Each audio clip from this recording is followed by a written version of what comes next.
પાટણના સાંતલપુર પંથકમાં 17.5 ઇંચ જેટલો ભારે વરસાદ ખાબકતા જળબંબાકારની સ્થિતિ સર્જાઈ। આ વચ્ચે સાંતલપુર ખાતે લોકોની મદદ કરવા પહોંચેલા એમએલએ પોતે જ કાદવમાં ફસાયા હતા। રાધનપુર અને સાંતલપુર પંથકમાં અતિભારે વરસાદ વરસ્યો। સાંતલપુર પંથકમાં 17.5 ઇંચ જેટલો ભારે વરસાદ ખાબકતા જળબંબાકાર સર્જાયો। બાબરા, બાવેડા અને પરસુંદ ગામના ગામોમાં પાણીમાં ગરકાવ થયા। અનેક ગામો સંપર્ક વિહોણા થયા। ગામ લોકોને સલામત સ્થળે ખસેડવાની કામગીરી હાથ ધરવામાં આવી। લોધરા ગામ પાસે પલટી ખાધેલી ગાડીનું ડીવાયએસપી દ્વારા સફળ એશલું કરવામાં આવ્યું, જ્યારે માર્ગોને પાણીના નિકાલ માટે જેસીબી લોડરની મદદ લેવાઈ રહી છે। નુકસાનીના સર્વે અને કેશડોલની માંગ કરાઈ રહી છે। સાંતલપુર ખાતે લોકોની મદદ કરવા પહોંચેલા એમએલએ પોતે કાદવમાં ફસાયા હોવાનું સામે આવ્યું છે। કીચડમાં ગરકાવ થયેલા એમએલએને સ્થાનિકોએ મહામહેનતે બહાર કાઢ્યા। મદદ કરવા જવું પણ ભારે પડ્યું। લોકસેવા માટે નીકળેલા ધારાસભ્ય પોતે જ મુશ્કેલીમાં મુકાયા હતા। સ્થાનિકો દેવદૂત બન્યા અને ભારે જહેમત બાદ લોકોએ એમએલએને કાદવમાંથી સુરક્ષિત રીતે બહાર કાઢ્યા હતા। હાલ કાલે થોડીક પરિસ્થિતિ બિલકુલ વણસી ગયેલી હતી, એટલે મને મારા કાર્યકર્તા દ્વારા અને મેં જાતે નિરીક્ષણ કરીને મસાલી રોડને આખી બજારનું નિરીક્ષણ કર્યું અને જ્યાં પાણીનો નિકાલ કરવાનો હતો એને તંત્રને સૂચનાઓ આપી। એ પ્રાંત અધિકારી અને મામલતદાર પણ સાથે રહીને એ પાણીનો નિકાલ કર્યો અને આજે સવારથી વહેલા બજારની મેં મુલાકાત લીધી તો ત્યાં પણ પાણી ભરાયેલા હોય અને મસાલી રોડની પરિસ્થિતિ અત્યારે સારી છે।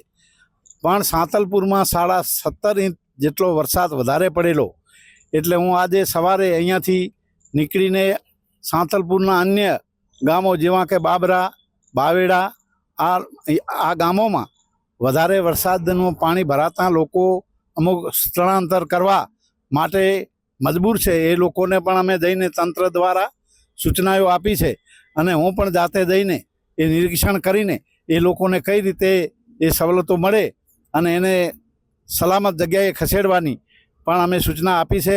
અમે અમારા કાર્યકર્તા, ધારો કે કાલે મેં વાત સાંભળીને વાત કરી અમારે જીવણભાઈ ડેલિગેટ, તો ત્યાં બાબરા જઈને એ જીસીબીને એનું એ લોડર લઈને જે પાણીનો નિકાલ કરવાનો હતો એ પણ કર્યો। આજે પણ અમે અહીંયા જવાના છીએ। અસ્તુ। તમારા જે વતન છે પરસુન ગામમાં પણ બેટમાં ફેરવાઈ છે, હાલની સ્થિતિ ગામમાં કેવી છે? મારા ગામ પરસુનમાં પણ રસ્તો બંધ થઈ ગયો છે। નડિયામાં ગઈ સાલે જ આપ બધે જોયો છે, 3-4 લગભગ એ તણાઈ ગયા હતા પાણીમાં, એ પણ રસ્તો આજે બંધ થઈ ગયો છે। એટલે મેં અહીંયા આરએમબીને સૂચના આપી છે અત્યારે અને એ પણ ગયા છે। જે રસ્તો બિલકુલ એ તૂટી ગયો છે એને બિલકુલ સલામત કરીને એ રસ્તો કઈ રીતે વહેલી તકે ચાલુ થાય, જેથી લોકોને સંપર્ક વિહોણા થઈ ગયા છે એને એ મથકનો લાભ મળી રહે તાલુકાનો।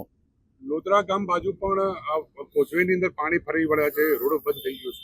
લોધરા ગામ બાજુમાં તો બધે જ આપણે પણ જોયો હશે કદાચ, એના ડીવાયએસપી જાતે જઈને એને જે ગાડી ખરેખર એ પલટી મારી ગઈ હતી એનું રેસ્ક્યુ કરીને એને લોકોને મદદરૂપ થયા છે અને ખૂબ જ એ ઉપયોગી થયા છે અને લોકોને સ્થળાંતર કરીને સલામત જગ્યાએ ખસેડ્યા છે। સાંતલપુરના કેટલા ગામો હજી પાણીમાં છે? સાંતલપુરના ધારો કે સાણસરા, દહીગામડા, પરસુન અને બીજા બાબરા, બાવેડા આ લોકોને એ લોકો પણ પાણીમાં છે। એટલે હું પણ અત્યારે જઈને ત્યાં એનો ત્યાગ મેળવીને તંત્રને સાથે રાખીને બધાને કઈ રીતે મદદરૂપ થાય નુકસાનીનું સરકાર દ્વારા સર્વે કરવાની માંગ કરશો આપના દ્વારા? મેં અગાઉ વાતે પણ કરી રાખી છે, લેટર પણ લખવાનો છું અને જે લોકોને ખરેખર એ તાત્કાલિક કેશ ડોલ ચૂકવવાની હોય કે જે કાંઈ સવલતો આપવાની હોય એ સર્વે કરીને એ દરેકને સવલત અને એ મળી રહે કેશ ડોલ કે જે કાંઈ એ હું રજૂઆત કરી અને મુખ્યમંત્રી સાહેબને કહીને પણ સર્વે થશે। હા, નુકસાનીનું સર્વે થવાનું જ છે, કારણ કે બહુ જે અતિ ભારે વરસાદ થઈ ગયો છે, ધાર્યા કરતાં પણ વધારે થયો, 17.5%। વિડીયો જર્નાલિસ્ટ ભરત સથવારા સાથે સરિયા ટીવી ન્યૂઝ પાટણ।